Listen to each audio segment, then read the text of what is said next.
السلام علیکم دوستو، آئیے آج ایک لمحے کے لیے سوچتے ہیں کہ واٹس ایپ کا مالک، انسٹاگرام کا مالک، فیس بک کا مالک مارک زکربرگ کوئی پاکستانی ہے تو کیا ہوتا؟ کافی دنوں سے لوگ فیس بک پہ ویڈیوز بنا رہے ہیں کہ واٹس ایپ کی پرائیویسی پالیسی ٹھیک نہیں ہے، ڈیٹا لیں گے، ایڈورٹائزرز کو بیچیں گے ہمارا ڈیٹا۔ تو اس پہ کچھ لوگوں نے ویڈیوز بنائی، ان کی ویڈیوز واٹس ایپ وائرل بھی کر رہا ہے، دوسروں کو ریکمینڈ بھی کر رہا ہے، نہ کوئی بلاک ہو رہا ہے، نہ کوئی پوسٹ ڈیلیٹ ہو رہے ہیں۔ اس کے بدلے میں ہمارے ہاں پاکستان میں کچھ کمپنیز ہیں جو ایسی کمپنی کو پروموٹ کرتے ہیں، امیزون، جو قانونی طور پر پاکستان میں کام نہیں کرتی، لیکن اس کے باوجود اگر ان پہ کوئی اعتراض کرے تو اپنے ہی اسٹوڈنٹس کو گروپ سے نکالتے ہیں، بلاک کر دیتے ہیں۔ کوئی خلاف بولے تو اس کے خلاف ویڈیوز بناتے ہیں، اس کو گالیاں دیتے ہیں، اس کو برا بھلا کہتے ہیں۔ یہ ہمارا ایک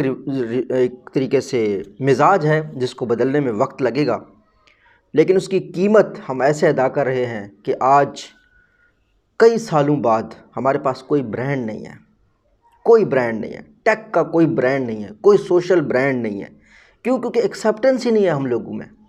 ہم لوگ یہ نہیں سمجھتے کہ کرٹیسزم بیسٹ طریقہ ہوتا ہے، بیسٹ اپرچونٹی ہوتی ہے خود کو امپروو کرنے کا۔ اس بات کا واٹس ایپ کو پتہ ہے، انہوں نے اتنی کوالٹی کی پروڈکٹ بنائی ہوئی، انہوں نے پتہ ہے چاہے جتنے بھی آپشنز اویلیبل ہوں، لوگ فیس بک، انسٹاگرام، واٹس ایپ کو نہیں چھوڑیں گے۔ انہوں نے اپنی کوالٹی کو امپروو کیا ہے، پھر وہ کرٹیسزم کو ایکسیپٹ کرتے ہیں۔ ان کے کانگریس والے ان کو بلا کے کہتے ہیں، تو کہنے کا مطلب ہے کہ وہ اپنے پروڈکٹ کی کوالٹی امپروو کرتے ہیں۔ یہاں پہ ہمارے ہاں پاکستان کے لوگ یہ کوشش کر رہے ہوتے ہیں کہ اگر کوئی ہمارے خلاف بولا ہے تو اس کو کیسے دبایا جائے، کیسے 5 منٹ صدر کے ساتھ بات کر کے، وزیر اعظم کے ساتھ بات کر کے، گورنر کے ساتھ یا کوئی بڑے عہدے کے بندے کے ساتھ بات کر کے لوگوں کو برین واش کیا جائے، دیکھو جی ہم تو بڑا اچھا کام کر رہے ہیں، ہمارے پاس آ کے اتنے پیسے دے کر کورس کرو۔ تو یہ جو سوچ ہے نا، اس کا ہمیں at the end of the day کوئی رزلٹ نہیں ملے گا۔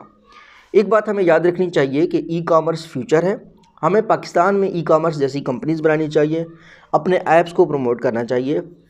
اپنے کاروباری برانڈز چاہیے، لیکن اس سے پہلے مائنڈ سیٹ بنانا چاہیے، اس سے پہلے ہمیں اپنا ذہن بنانا چاہیے۔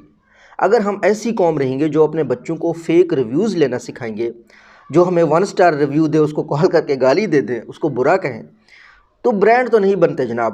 برانڈ تو نہیں بنتے۔ فیس بک آپ کا ڈیٹا ڈیلیٹ کر سکتا ہے، آپ کا گروپ بین کر سکتا ہے، کچھ بھی کر سکتا ہے، لیکن وہ اصولوں کے اوپر بنی کمپنی ہے۔ اصولوں کی وجہ سے آپ اس کے خلاف بھی بولیں تب بھی ایسی ویڈیوز بھی وائرل ہو جاتی ہیں، کیونکہ وہ لوگ اس بات پہ بلیو کرتے ہیں کہ اپرچونٹی برابر دی جائے، اپرچونٹی برابر دینے میں ہی مستقبل ہے۔ اللہ ہمارے پاکستان کے لوگوں کا جو ذہن ہے بزنس ریویوز کو ایکسیپٹ کرنے کا، فیڈ بیک کو ایکسیپٹ کرنے کا، اللہ وہ بنائے، اسی میں ہماری ترقی ہے۔ میرا یہ خواب ہے کہ ہم وہ ملک بن جائیں جس دن مارک زکربرگ کو کانگریس والے یا کوئی بھی پارلیمنٹ والے، ہمارے ہاں کوئی مارک زکر پیدا ہو، اس کو بلائیں اور وہ اپنی پالیسی میں ریویژن کرے، وہ اینڈ ٹو اینڈ چیزوں کے بارے میں ڈیٹیل میں بتائیں، اور وہ لوگوں میں بھی یہ ایکسیپٹنس ہو جائے کہ ٹھیک ہے ہمارے پروڈکٹ کے بارے میں برا بولا جا رہا ہے تو کوئی بات نہیں ہے، کوئی مسئلہ نہیں ہے۔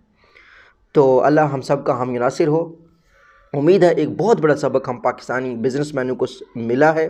اور پاکستان میں بزنس ریویوز کا ٹرینڈ انشاءاللہ بنے گا، جس سے ہمارے اسٹوڈنٹس بھی سیکھیں گے، ہم اپنی کمپنیز کا کرٹیکل انالیسس کریں گے، اپنی کمپنیز کے اوپر اگر رپورٹس بنائیں گے تو بہت ترقی ہوگی پاکستان کی، بہتر کمپنیز بنیں گی۔ کرٹیکل انالیسس اگر کنسٹرکٹیو کرٹیسزم ہونا تو بہت بہتر ہے، اور بہت ساری چیزیں الحمدللہ پاکستانی کمپنیز نے امپروو کی ہیں، جس طریقے سے اب وہ امیزون نہیں ای کامرس بولتے ہیں۔ تو e commerce is future, e commerce کے بارے میں بولو، لوگوں کو ایجوکیٹ کرو، لیکن ایسی کمپنی جس کے کورسز فری میں اویلیبل ہے اس کے نام پر لوگوں کو مت لوٹو۔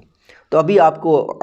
امیزون کے فری کورسز کا لنک بھی آ رہا ہوگا، اگر آپ ان لوگوں میں سے ہیں جو ابھی پھنسنے والے تھے ان فراڈیا لوگوں کے جو امیزون کے کورسز بیچتے ہیں ان کے ہاتھوں، تو یہ آپ کورس بھی دیکھ لیجئے گا، کلک کر کے اینڈ پہ آ رہا ہوگا آپ کے پاس۔ اللہ ہم سب کا ہم ناصر ہو۔ اللہ حافظ۔